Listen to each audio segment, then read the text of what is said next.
guys, and welcome back to my channel. Today I'm going to be doing my 30 and 31 week bump date, so if you want to hear how those 2 weeks went, then just keep on watching. Last week we had my maternity pictures done and I cannot wait to see them.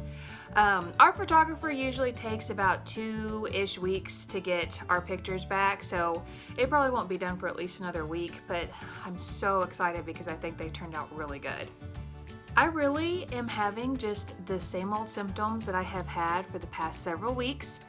I still have the insomnia pretty bad, having a really hard time getting just a good night's sleep. I keep waking up at 4 o'clock in the morning and then I cannot go back to sleep. I don't know what that's about, but that's been going on for a while. I'm not really having any weird cravings or anything. I'm just hungry a lot and I am thirsty all the time. Like I just want water all the time. So thirsty. It was odd. Last week I got quite a bit of nausea off and on, and it was typically late in the day, so I'm thinking maybe it was just from being tired or something, probably from not getting enough sleep.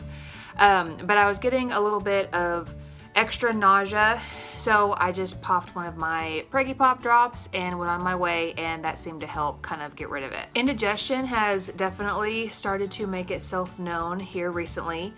When I was pregnant with Liam, I had indigestion so bad it would keep me up at night. It was so bad. So this is definitely mild compared to that, but it's still there. Typically, if I just take like 1 Tums, maybe 2, it goes away no problem. So I can handle that. With Liam, I had to take, I can't even think of the over-the-counter, is it Prilosec? I can't remember what it was, but I would have to take one of those because it would, I mean, it was like painful. Like I could not function, it hurt so bad. So I'm cool with this.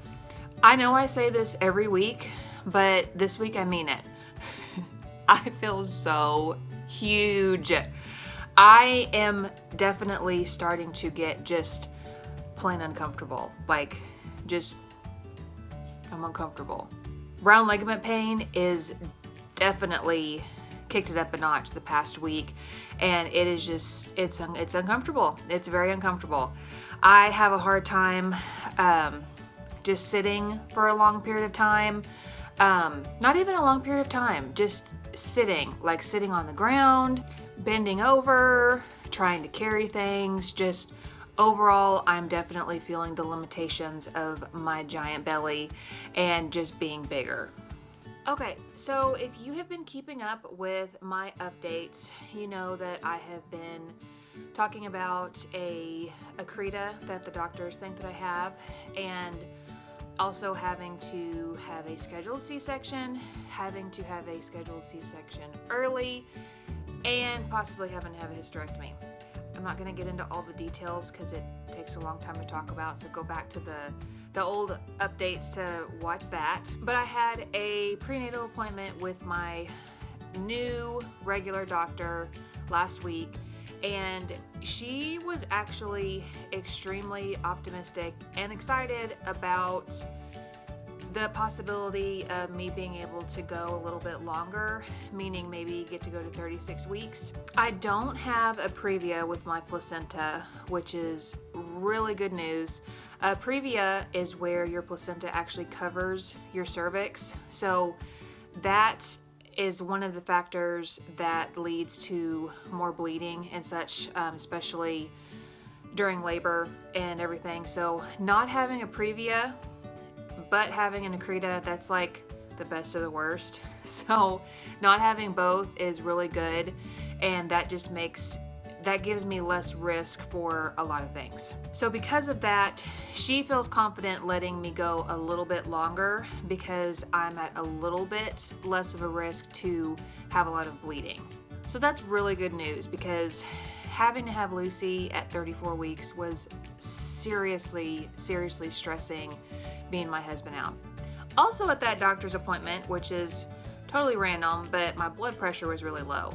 And I have actually had low blood pressure off and on at different doctor's appointments. And I brought it up every time because at this point, goodness, I have seen maybe 4 or 5 different doctors. Anyway, I brought it up every time to whichever doctor I'm seeing that day, and they don't ever seem to be too concerned about it. They definitely aren't brushing it off, but what I interpreted from what they said is having high blood pressure is way riskier than low while you're pregnant, especially because I don't have it consistently. So that was just kind of something random that came up at that appointment. So today I had a sonogram. I have been getting sonograms every 4 weeks for the entire pregnancy. And it was funny, side note, I was waiting and I always have to wait so long at this doctor's office. Anyway, Lucy got the hiccups while I was waiting. I just thought that was so funny. I'm sure she's had the hiccups before, but this was just a very prominent, very obvious that she had hiccups. So I thought that was kind of fun. So this appointment went really well. The doctor, this is a different doctor, she looked at my placenta and she actually thinks that she may see a space there. So you see the placenta and then you see the uterus, and you could see kind of a space in between there. So they may be able to detach the two, meaning I wouldn't have to have a hysterectomy. And that is just, oh my goodness, that's such good news. I'm really trying not to get excited about it because sonograms aren't 100%. You know, with sonograms, they can be off like on weight. They can be off on the weight because they can only see so well with the sonogram. Same thing with the accreta. They can strongly suspect it, but until they cut you open and take your baby out and see what's there, they cannot be 100% certain. But this definitely gives us a little bit of hope that I will at the very least be able to keep my uterus. And I was able to see exactly what she was talking about. You could see like a line right there in between the two. So I'm really keeping my fingers crossed that they are going to be able to separate my placenta and my uterus, because I don't want a hysterectomy. I really don't. She still highly recommends that I have a C-section. It's just too dangerous for me to try to have a vaginal birth because I'm still at risk for bleeding.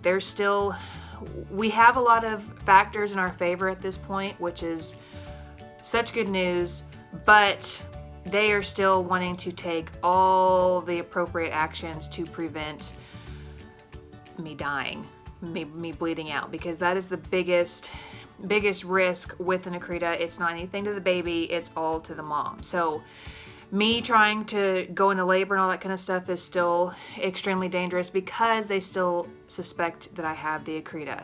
It's so hard to tell definitively, but they have to be extra cautious because it's so risky.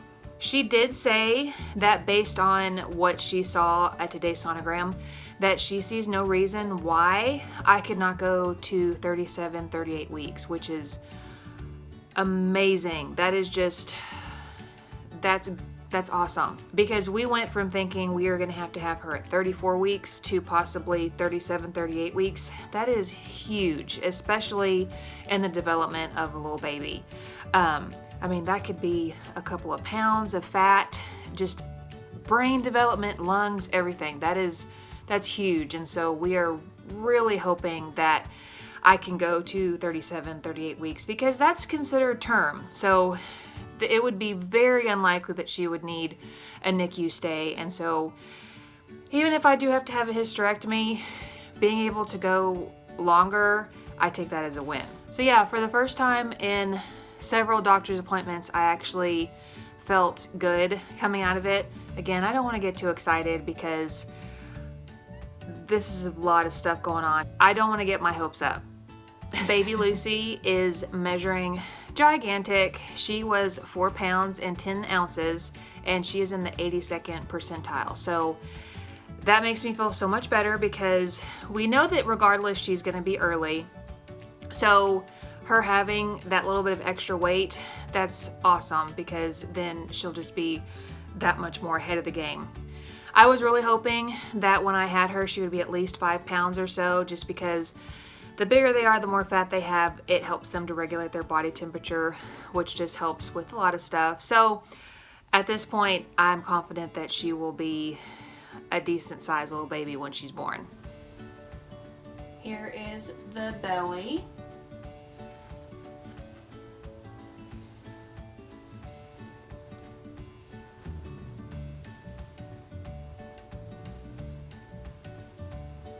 That is all that I have for my 30 and 31 week bump date.